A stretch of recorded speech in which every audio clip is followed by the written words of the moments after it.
My loyal friend Telemachus of Ithaca, I see all your comments on YouTube, and I'm really honored that you chose me for this. And so while I was about to reply in text, I figured other people would be interested to learn about me as well. So the information in this video is for you to use for your presentation, but anybody else that's interested, this is a little bit about my Epic background. What inspired me to make Epic content? So I first learned about Epic through the Love in Paradise trend. So that was only like 5 months ago, I think, at this point. And I really loved watching those trend videos. And then I saw a video about Hold Them Down, when the lyrics are problematic, but the song is a banger or something like that. And I thought, you know what? This song is a banger. And I realized that they were from the same musical. And in my mind, I thought, I love everything about these songs. Well, they're really cool songs, but these have to be like the best 2 songs, right? They're cherry picked specifically for these trends. And then the third video I saw was from Omar. Shout outs to Omar, where he was doing his letting you into the club based on which Epic song is your favorite. And I remember watching the video and thinking, okay, I'm gonna see how he reacts to Love in Paradise and Hold Them Down. And the video that I saw didn't have either of those songs. And they were all these songs that I had never heard of before. And I was like, how are these not the favorite songs of the community? I was so confused. And I thought, I need to listen to or watch whatever the hell this musical is. So I did, and I loved it. But what really sparked my passion for Epic wasn't just watching it and thinking about the story. I saw Jorge's video where he talked about genetic motifs.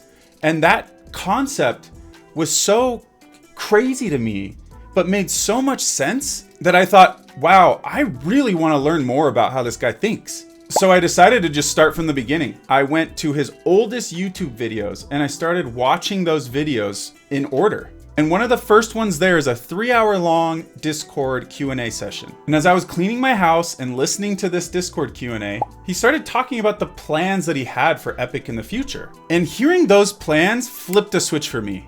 Because here he was on a Discord call 3 or 4 years ago, talking about the plans that he had for Epic.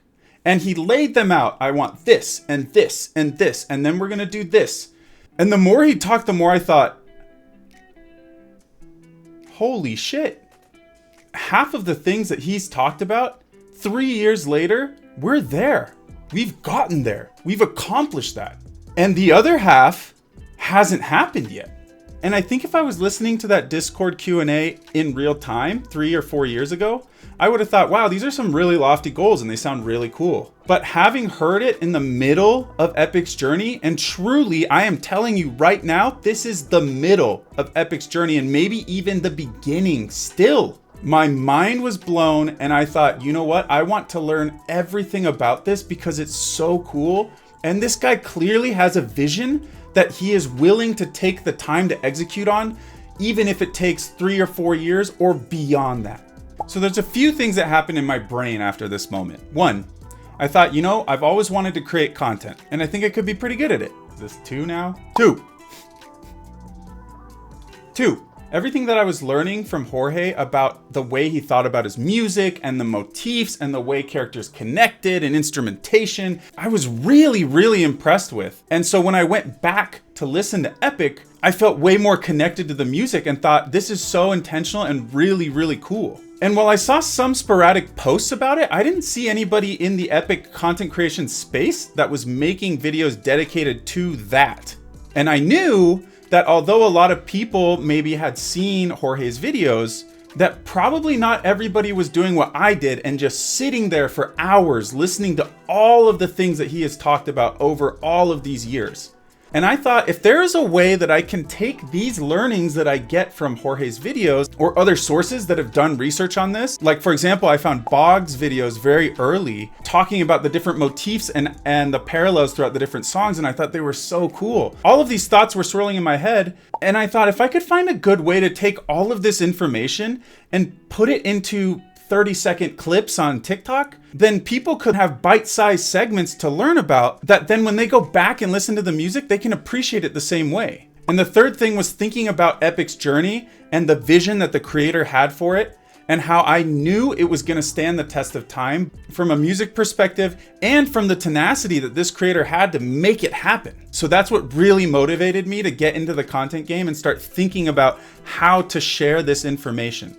And what's pretty cool is that the more information that I took in from different places, and think of videos that I could create that put all that information together in a cohesive and simple way, the more I started learning other things that I'm not fully sure people have talked about or have not talked about very often.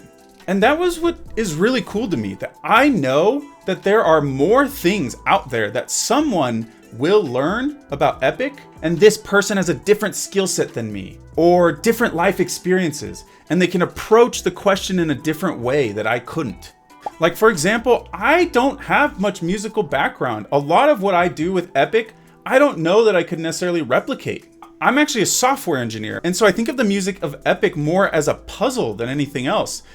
Something to solve. Like, there's these deep mysteries that it has that is just waiting to be unearthed by someone. And Jorge tells a partial truth and doesn't tell a full truth because he's hoping that somebody somewhere out there will find what he was thinking about and make that connection. Question 2, what was interesting about Epic to catch your attention? I kind of already answered a lot of that, but let me explain one more thing that I think is really cool to me. I don't know that all of what I have found or other people have found is intentional, but I actually think that's part of the beauty of Epic. The way that I think about it is that Jorge actually created a physics system for Epic by following guidelines and rules that he created early on in order to make the music very intentional. And by creating a system that is physics-like or like Legos, where they're just individual pieces, then you can put a lot of them together in interesting ways, and people can interpret those things in ways that you never intended because they fit into your physics system or because they fit into this Lego block system. I mean, anybody familiar with like speedrunning a game knows exactly what I'm talking about.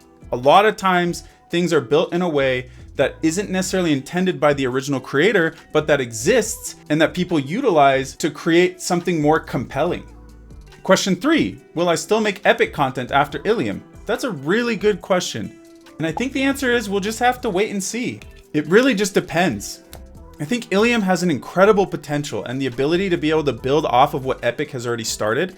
And if Epic is Smash 64 and Ilium becomes Smash Melee, I still love to play some Smash 64. But when Nintendo took that formula and polished it into something really incredible, the majority of the energy was moved over to Melee. But make no mistake, the journey of Epic is not done. And I have different friends that have asked me, why do you make content for Epic? Why don't you make content for something else that's more popular?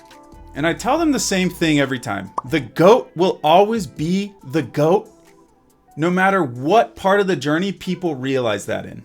And Epic is doing something truly, truly special and incredible that I think more and more people will realize over time. And I tell them that the only reason why people will forget about Epic in the future is because Ilium is so much better that people hyperfixate on that instead. So anyway, I hope that helps.